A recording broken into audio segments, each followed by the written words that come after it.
when we have this high pressure type situations where we could have disaster, we need to figure out a way to protect ourselves in the markets to keep our state going.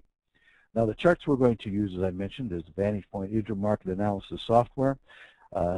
These provide some short-term forecasts. We know that we don't necessarily have the best idea of the fundamentals. We don't have the first information on them. We don't know how to interpret them necessarily if we did have the information, but we can look at charts and we can look at the intermarket effect of one market on another market to come up with some data that can provide us some clues about what could happen. Short-term forecast, not looking for a long-term forecast like a year ahead or anything like that. Vantage Point's advantage is that it provides enough indicators there to kind of get an idea on some of the things that are going on in the underlying situation necessarily before that may be occurring before what is going on in the price chart itself. So we're going to turn to the Vantage Point charts and take a look at what we can see on there, some clues that we can find as to finding outlooks for the future.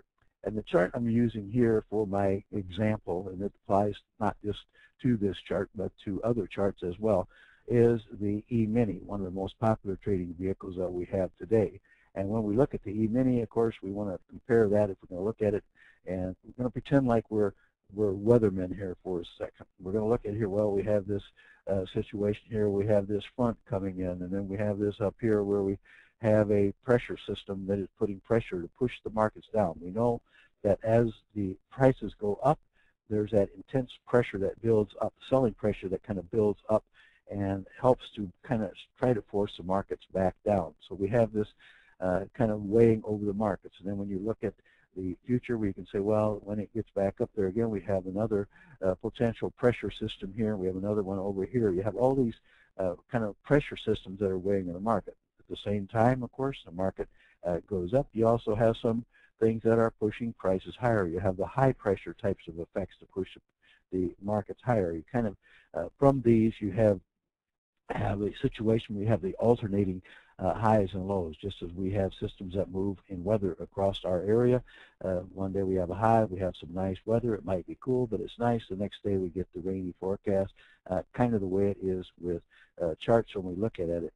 And you have those situations that come together, and then all of a sudden you have this situation, right here, bang. If I'm a John Madden teleprompter illustrator, you can say right here, whoa, something really happened right there. The market crashed through, and the market went on south from that particular point.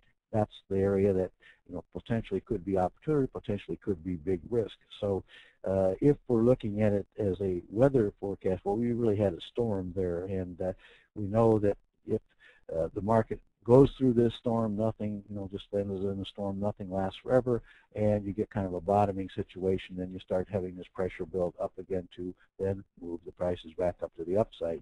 And then it's kind of a cycle, back and forth, back and forth. Some cycles longer, some cycles shorter than others, and that is what we need to determine. The more time, generally, the more time a market sits in a particular pattern and sits there moving sideways with the pressure going on, building up from either side, storing up energy. When it breaks out, it tends to be a stronger breakout. It's kind of like the effect of pent-up energy having to be released, and when it does re-release, it sometimes releases with a bang, as it did in the storm situation that we had in some of the markets in August. Now, the lesson we can see, of course, here by looking at this, as with the weather, you have ups, you have downs, you have the cold fronts, warm fronts, you have the alternating type of scenarios, and sometimes the degree is not as significant as other times, and sometimes it's kind of major, so you have to kind of look at that. From a market standpoint, I like to characterize it as running between, going between what I call run and rest modes. There are very active times, as we had in August, when it runs, and then you have other times when it kind of tends to rest, where it kind of sits on its haunches a little bit and just simply reacts. Sometimes when it does do that reacting type of thing, you can see what, like in this case right here, not very clear action. Takes a little different type of a trading strategy. Probably isn't a particular strategy that would have worked perfectly in that type of market, except for very short term and given a little fortune along the way in the case of those kinds of things. preferably if you can get these little shorter periods right in here, these collapse of volatility as they're called, where the market narrows down into a narrower range, then provides a breakout. The opportunity then to catch a breakout is more significant because it doesn't jump up and then jab and pop back down and fake everybody out and all that. Kind of a little better, at least if you're a trend trader from that standpoint. Now, if we look at this chart, and again, we're looking at it first from a longer-term perspective as to what is happening in the markets. We always have to be aware of the big picture type of scenario, and if we're going to get a jump on other traders, and other traders can see the same charts we have, but if we look at it and say, okay, well, we have a potential left shoulder, here we have a head, here we have a right shoulder, we have a head and shoulders, we can put a neckline across there and see that formation. Maybe that's visible to everybody else, maybe not, but we need to be aware of those kinds of patterns that do develop, because those patterns are what other people see. They're going to be trading those patterns, and you can see what happened in August when it broke through those lows that the market did plummet after that. We're going to cut back our time frame here because we can't really see all of the information on this screen by looking at just a big long picture. So we're going to cut it back here just to start with. We'll cut back to 6 months and talk about the technical analysis aspect of trading if we're looking at it from like many traders are looking at it from a technical analysis standpoint. In this case, in looking at the market, we're only dealing in here where we're only dealing, remember, with that right shoulder that we drew on the other one, that other part over there, because that's kind of where we're at. We know that if you're looking at individual stocks, they always have their potential surprises from earnings reports or lots of other factors, but when you have an index like we're using here with the E-mini, it tends to smooth out some of those influences, and then you can take a look at kind of the overall development of the market.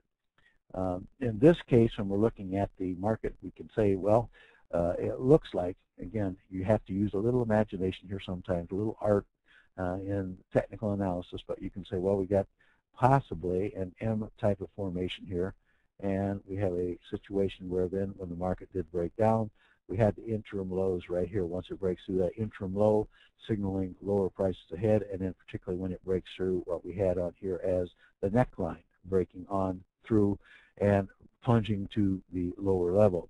That's, from a technical analyst point of view, that's the kind of thing we want to look at from the big picture. From a candlestick point of view, when we want to look at it, we want to notice a couple of things. Number one, when you get to that second peak there where you have that resistance coming in from the previous high, you have a doji candle. In a doji candle, it trades at, first it opens and then it trades higher, trades lower during the day, and then comes back to trade or close at the same place where it started. So you have a particular, a particular candle that may not, absolutely be a clue, but quite often you can see it there. You will see other dojis that will form, so you have to rely on what happens on that next candle. For